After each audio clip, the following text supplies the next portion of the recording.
السلام عليكم البنات، كي دايرين؟ لاباس عليكم؟ صحيحتكم لاباس؟ اليوم غادي ندير واحد الاكله للعشاء، خفيفه البنات وسريعه التحضير وبنينه. ما غاديش نقول لكم على البنه ديالها، غير جربوا وغادي تشوفوا. عندي هنايا في الطنجره حكيت واحد البصيله، حكيت واحد جوج مطيشات. ديروا نتوما جوج مطيشات كبار. انا هنايا كانت عندي الطوماط سوريز، سميتو غليتها واحد شويه، عاد طحنتها. نتوما الا عندكم غير مطيشه محكوكه، حكوا واحد جوج حبات ديال الطماطم وديروا واحد المعلقه صغيره ديال مركز الطماطم. عندي هنايا معلقه كبيره ديال الربيع، قزبر ومعدنوس، وعندي واحد الضامه ديال الحوت، وعندي الملح والبزار والخرقوم. فقط هادو هما اللي غادي ندير في العطريه. وواحد 3 المعالق ديال زيت الزيتون. غادي نشحر هاد الخليط هذا حتى يتشحر ليا ونعاود نرجع معكم. غادي نخلطوا هاد المكونات وغادي نشحروهم.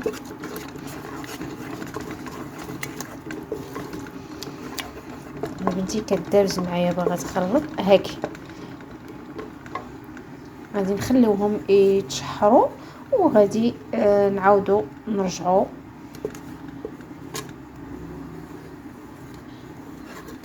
بعد ما تشحرت لينا لاصوص غادي نرميو الكروفيت. هذا هو السر ديال البنه ديالها.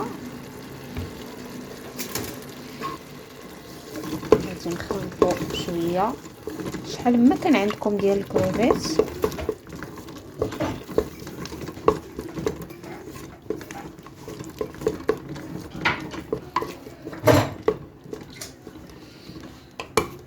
وغادي نضيفوا الماء مغلي.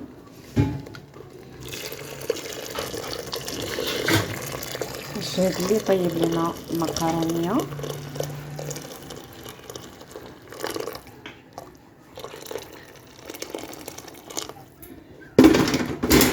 صافي، ثم كيبقى لكم كميه ديال الماء على قدر الكميه ديال المكرونيه. وغادي نضيفوا المكرونيه. انا هنايا درت الزيت، نتوما على حساب الاختيار ديالكم اللي الشكل اللي بغيتو ديال المكرونيه ممكن ديروه. انا هنايا ضفت البيس. صافي، من بعد غادي نسد عليها الكوكوط واحد شويه. عرفتوا المكرونيه دغيا كطيب ونعاود نرجع معكم. هنا البنات المكرونيه ديالنا كيف جات. ما بقى لينا الا نزينو الربيع.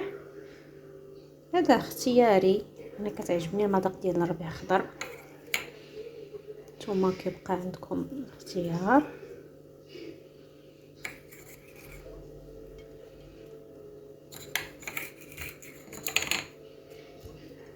كما شفتوا طبق خفيف وبنينه البنات، غير جربوها بهذه الطريقه ما غاديش ندموا.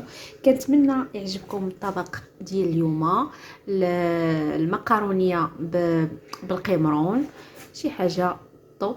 اشتركوا في القناه وفعلوا زر الجرس باش يوصلكم كل جديد، وما تنسوناش البنات من لايكات. يلا السلام عليكم.